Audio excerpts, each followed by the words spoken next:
Hey, just a quick note to let you know that this video is a pre-recorded live event. If you'd like to join our upcoming events, such as demos and office hours, you can check out our schedule on our support page. Hope you find this video helpful and look forward to seeing you in our next event.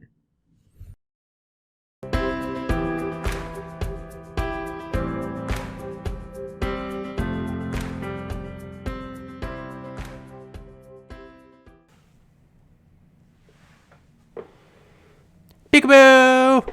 Okay, so in today's demo, I'm going to be talking about animal visibility. So visibility is a really important metric for us to track for multiple reasons. Depending on your habitat setup, animal visibility could be an important welfare indicator. Of course, if animals are choosing to use spaces to be out of view. Of course, guests also like to see animals visible, so it's an important component of the guest experience.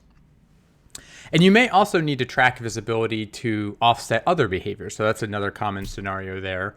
So for example, in northern zoos, visibility is certainly going to change across the seasons. And so it might be challenging to compare your time budgets from times when animals are visible to when they're less visible. And then as a quick sneak peek, next month, I'll actually be doing a demo on some new features in ZooMonitor to calculate the percent of time visible. So be sure to check that out if you're interested to hear more about animal visibility. So with that, let me jump in and share 3 quick scenarios for monitoring visibility in ZooMonitor. All right, so here we are in ZooMonitor. And so the first scenario I'm going to talk about is really the most straightforward, common scenario of recording animal visibility that many of you probably already do. So this is recording animal visibility as part of your larger ethogram of behaviors you're recording. So I'm going to show that here with our example project for our pygmy hippos. So I'm just going to set up a fake test session right here. So we have our 2 pygmy hippos, Annie and Howie. And you can see our behaviors in this project. So our project at Lincoln Park Zoo has certainly a lot more behaviors for our pygmy hippos. These are the behavior categories that we use in our ethogram. If you're interested to see more about our ethogram, you can access that on our resources in our support site. And so you can see all of our behavior categories here. And one of our categories is not visible. And it's about to flash and beep. And so one of the behaviors we record, of course, is not visible. And so that's a really important aspect with your ethograms to make sure that they are exhaustive. So that's one of the things you want your ethograms to be: objective, mutually exclusive, and exhaustive. There, those 3 criteria. And to make it exhaustive means you're always able to record something. So if animals go out of view, you might leave that blank. However, you won't know later if those blanks were you missing an interval, a scan, or was the animal not visible. And so it's really important to make sure that you have that scored there. And so you can see we actually have 2 behaviors we record. We record an animal not visible at Lincoln Park Zoo and a behavior not visible. These are an example of modifiers in ZooMonitor.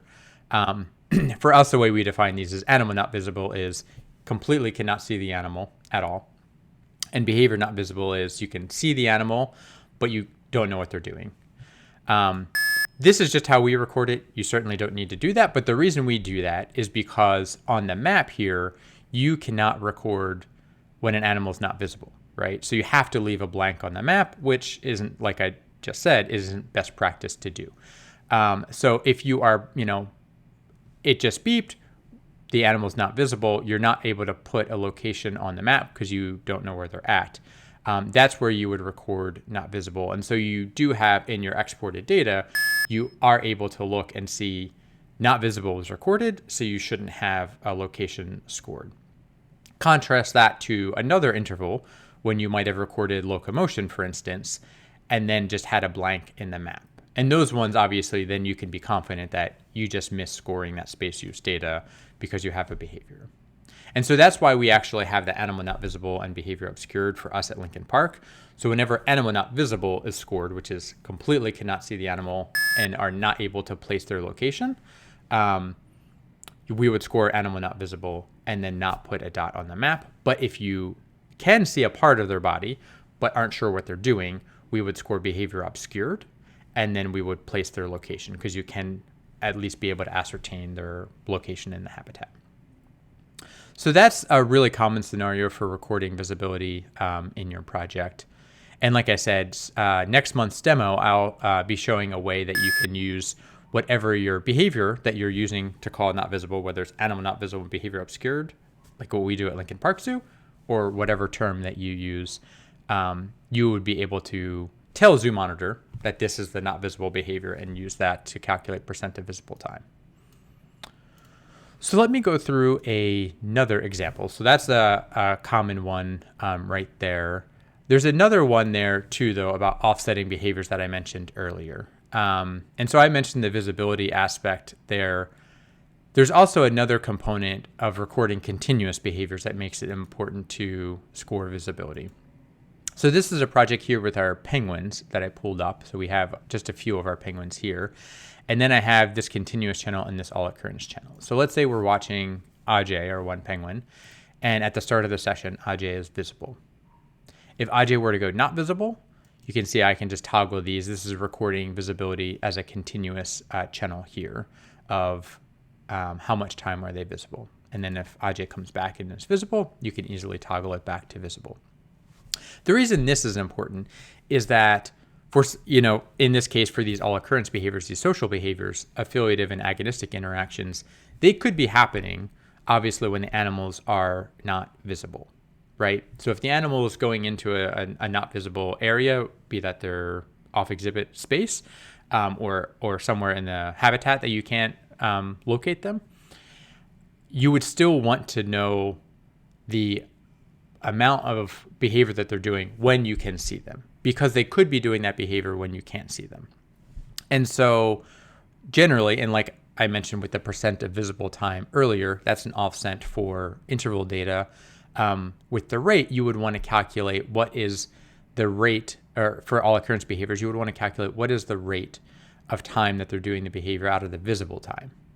That's not possible in ZooMonitor. And that won't be possible, unfortunately, in ZooMonitor because of the complexity of recording it continuously here. But what you would be doing is you would take out of your total session time, so that session there was 1 minute. Let's say they were only visible for 30 seconds of that. So the number of interactions that occurred during that session, you would want to then offset and adjust by only being able to observe them for 30 seconds because you didn't see them for the whole minute. So let's say they did the behavior, 10 times out of 30 seconds. If you had observed them and they were visible for the entire minute, you would expect they would have done it twice as much, so 20 times, right? And so that's where it's really important to sometimes have visibility scored just to be able to offset other behaviors there as well.